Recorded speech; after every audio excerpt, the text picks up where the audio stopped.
कि सबसे पहले मैं आपकी कार्रवाई करूंगा। यहाँ कोई ये भाई भतीजावाद और स्टाफ नो स्टाफ।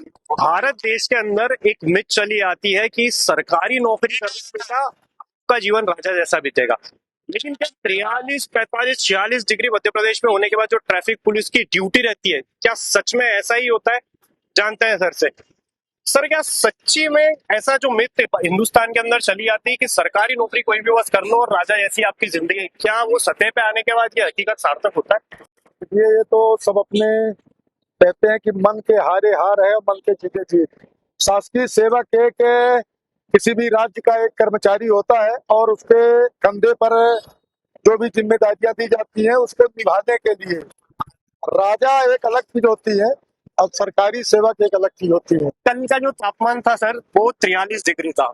भरी धूप के अंदर आप भी यहाँ लगे होंगे, तो ऐसी धूप में काम करने में क्या मन में आता है और क्या सबसे ज्यादा डिफिकल्टी आती है? कुछ नहीं, है तो प्रकृति का नियम है, कभी धूप होगी तो कभी छांव होगी और हम लोगों को जितना ही धूप आती है उतना ही आनंद आता है काम करने में। As a traffic police officer, आप जनता से क्या चाहते हम ये चाहते हैं कि और सभी अपने परिवार को ये वो करें कि यदि ट्रैफिक पुलिस सुबह शाम इतनी मेहनत कर रही है ट्रैफिक को सुगम बनाने के लिए, तो आम जनता भी हम लोगों का सहयोग करे।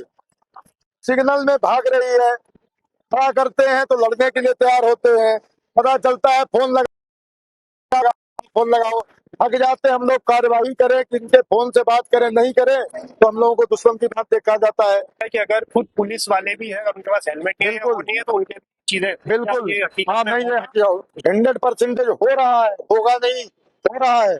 हम लोग पुलिस के भी यहाँ हमारे भर्ती में जवान मिलते हैं, हवलदार मिले, थानेदार मिले, बिल्कुल रोक करके ये बताता हूँ कि सबसे पहले मैं आपकी कार्रवाई करूंगा।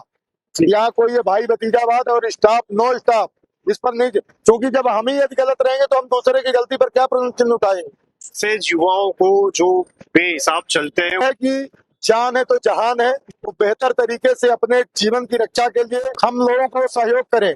हम आपकी सेवा के लिए हैं तो आप भी तो कुछ न कुछ मानसिक तौर से, कोई आर्थिक सेवा आप हमारी मत करिए, मानसिक सहयोग करिए और यातायात को सुगम बनाने के लिए, क्योंकि ये गर्व की बात है कि हम आप माँ अहिल्या की नगरी में है, वर्षों से एक नंबर में स्वच्छता का मतलब तोहफा मिल रहा है शहर इंदौर को, आपको बेहतर मिल करके और ट्रैफिक में भी एक नंबर ये प्रयास है हम सबका, लेकिन आप सब जब सहयोग करेंगे तभी ये संभव है।